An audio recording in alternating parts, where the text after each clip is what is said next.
Assalamualaikum and hi everyone.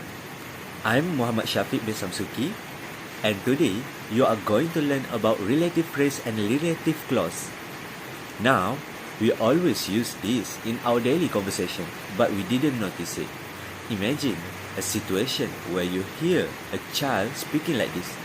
A girl stole my pen. She is in the class. But we don't talk like that in daily conversation. Instead, we combine both sentences like this. The girl who is in the class stole my pen. Congratulations, you already know how to use relative clause. It's more natural, short, and no need to make a new sentences. This is what you will learn in this topic. Let's go through it one by one. It's actually very easy to identify and form relative clause.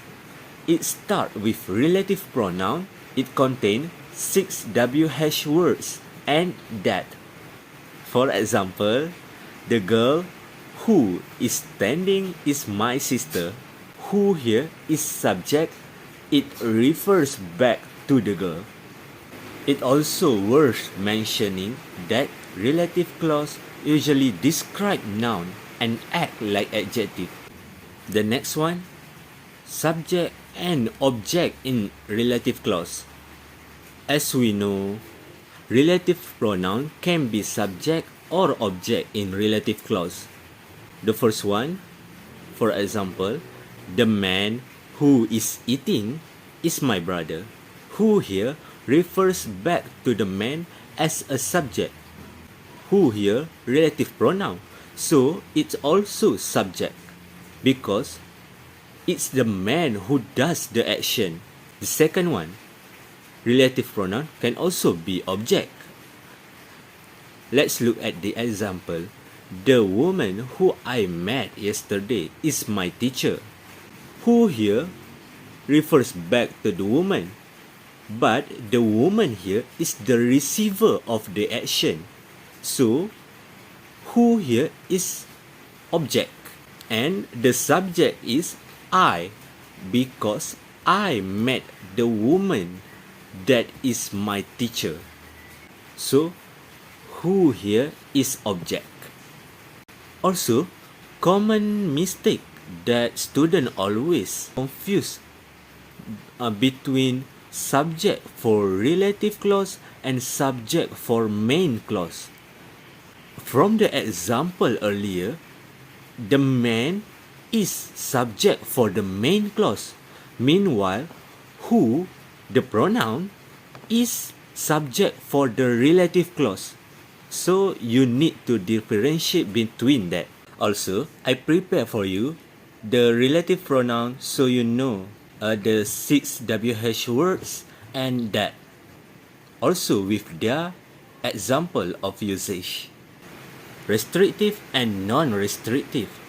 The restrictive one, no commas.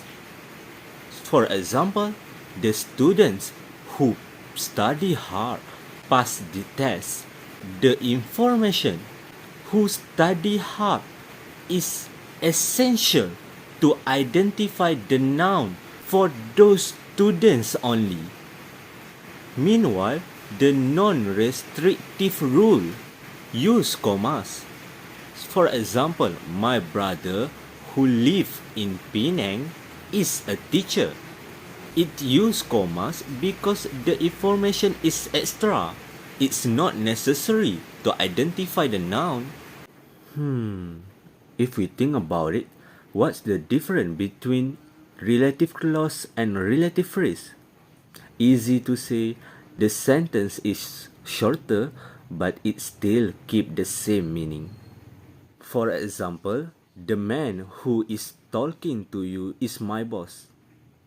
But for relative phrase, we remove pronoun and be verb. So it's become like the man talking to you is my boss. But how to reduce relative clause to relative phrase? Easy. We just can remove the relative pronoun, WH words or that.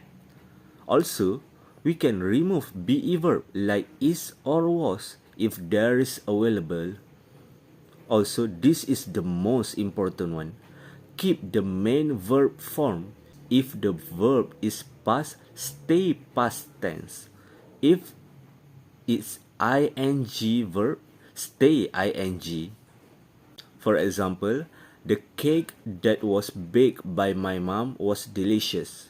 That is a relative clause, but for relative phrase, the cake baked by my mom was delicious. Look at here. Bake for the relative clause and bake for relative phrase the same. Keep maintaining the same form of verb. Now we have four type of main phrase. First one is ing phrase which have active meaning. The structure is or are plus verb ing. Students who are working hard to student working hard. The second one ed phrase which have passive meaning. Structure was or were plus past participle. For example, the car that was damaged yesterday to the car damaged yesterday. To infinitive phrase. For example, the first student who will present. We remove the pronoun and model here, so it became the first student to present. The fourth one, prepositional phrase.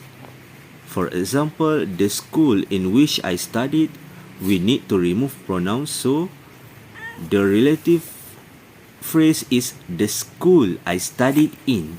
There is sometime we cannot reduce the relative clause to relative phrase, such as non-defining clause with commas.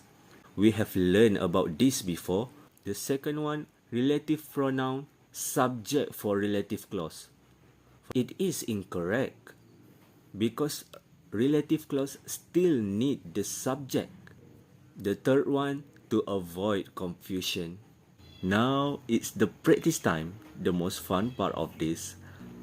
The subject here is who because it refers back to the man. Now, object for relative clause here is I. Let's move to the question B. Reduce relative clause to a relative phrase. If we remember about what we learned before, we need to remove relative pronoun who and we need to remove be verb are. So here we need to remove who are. This is my references for this slide. Okay, that's all. Thank you for watching and I hope you understand about this topic very well and I wish you the best.